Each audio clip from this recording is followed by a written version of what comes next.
Hello, my dear friends. Thank you for joining me today on this gentle journey into a topic that might surprise you. We've all grown up hearing it, haven't we? Eat more vegetables. They're good for you. And yet, life has taught us that things aren't always that simple. The truth is, while vegetables are undoubtedly packed with nutrients, not all of them are as friendly to our bodies as we age. Today, I want us to explore 5 vegetables that, while often celebrated as healthy, might actually be making us feel worse at times. And how we can make better choices to feel lighter, healthier, and more energized. Think about it. Have you ever had a meal and walked away feeling bloated or sluggish, even though you made what seemed like a healthy choice? Well, you're not alone. Our digestive systems naturally change as we age. They become a bit more sensitive, a tad less efficient.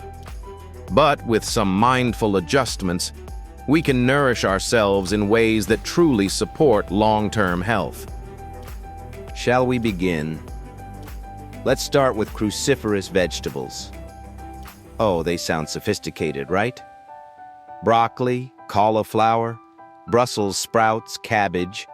They're full of fiber, vitamins, and sulfur compounds.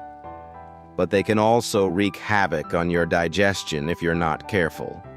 These veggies contain raffinose, a carbohydrate that ferments in your gut, producing gas and bloating. You might have noticed this after enjoying a plate of steamed broccoli or a crunchy cabbage salad. It may seem harmless, but those digestive disturbances can leave you feeling far from your best. There's another layer to this too. Did you know that cruciferous vegetables can interfere with thyroid function? They contain goitrogens, compounds that may affect iodine absorption. Dr. Helen Marcus, a thyroid specialist, has noted that consuming large amounts of raw cruciferous veggies could exacerbate existing thyroid conditions, such as hypothyroidism. But before you shy away from them entirely, there's good news. Cooking these vegetables lightly, steaming or roasting for example, significantly reduces the tough fibers and sulfur content, making them easier to digest. And there are gentler alternatives like zucchini, bell peppers, or carrots, which offer plenty of nutrition without the discomfort. Doesn't that feel like a kinder option? Now, on to nightshade vegetables. Have you heard that term before? It includes tomatoes, eggplants, potatoes, and peppers. They're colorful, versatile, and delicious. But they can also be culprits when it comes to inflammation and joint pain. The compound solanine, found in nightshades, has been linked to increased inflammation in some people. For seniors managing arthritis, reducing nightshade vegetables can bring noticeable relief. One of my close friends, a lifelong tomato lover, decided to cut back for a month. She was amazed when her hands, once stiff from arthritis, felt looser, more comfortable. In addition to joint pain, nightshades can trigger acid reflux for those with sensitive stomachs. Tomatoes, in particular, are highly acidic and can cause that familiar burning sensation. If you've ever felt discomfort after pasta with marinara sauce, that acid might be the reason. But remember, this isn't about never again. It's about moderation and trying alternatives, like sweet potatoes or roasted root vegetables, if nightshades are causing issues. Which brings us to one of our kitchen heroes, onions and garlic. Oh, how they flavor our meals. But as much as we love them, they don't always love us back. Raw onions and garlic contain sulfur compounds and fermentable fibers that can be tough on digestion. And those with acid reflux know all too well how onions relax the lower esophageal sphincter, allowing stomach acid to creep back up.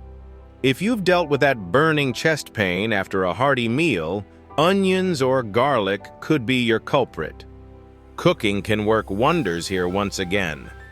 Sautéing or roasting onions and garlic softens their harsh edges, making them gentler on your stomach. And if you miss the flavor but not the side effects, try garlic-infused oils. They're easier to digest and still add that aromatic richness to your cooking.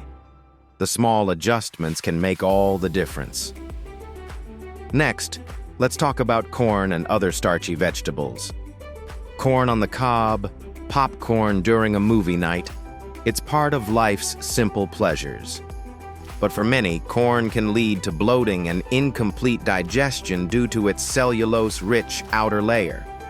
If you've ever noticed pieces of corn passing through your system, you've seen this firsthand. It's not always uncomfortable for everyone, but for those with slower digestion or conditions like diverticulosis, corn can cause significant irritation. Popcorn, in particular, is a tough customer. Those sharp little kernels can aggravate the colon and lead to discomfort. Nancy, a dear reader of ours, shared her experience here. She swapped corn with zucchini and cooked carrots, and suddenly her meals felt lighter and left her more energized. My advice: be mindful of your portion sizes and try alternatives when you can. Finally, let's close with a surprise: spinach and other high oxalate greens. Spinach has long been the poster child for healthy eating, hasn't it? But here's the thing. For older adults prone to kidney stones or calcium absorption issues, spinach might pose a problem.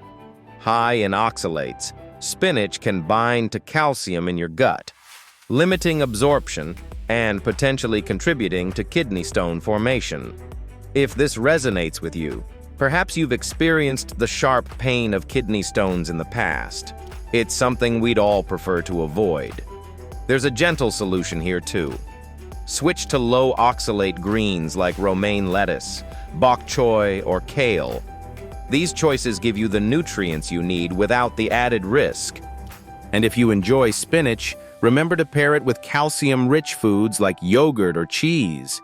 This helps the oxalates bind to calcium in your stomach so they don't reach your kidneys. So, where does this leave us? Well, it's not about fear or restriction. It's about awareness.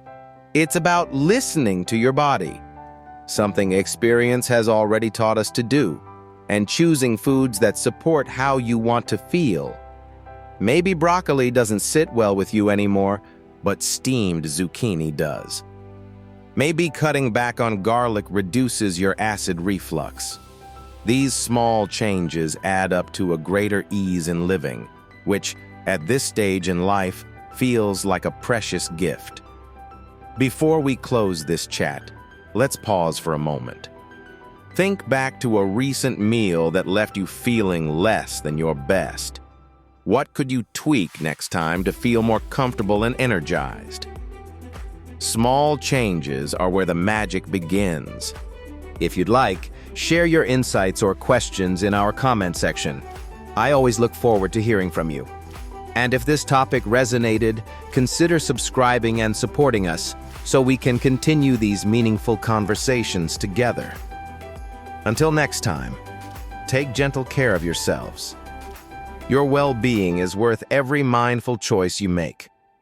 Remember, it's not about perfection, it's about progress. Here's to feeling light, strong, and at home in your body every day. I'll talk to you soon, my friends.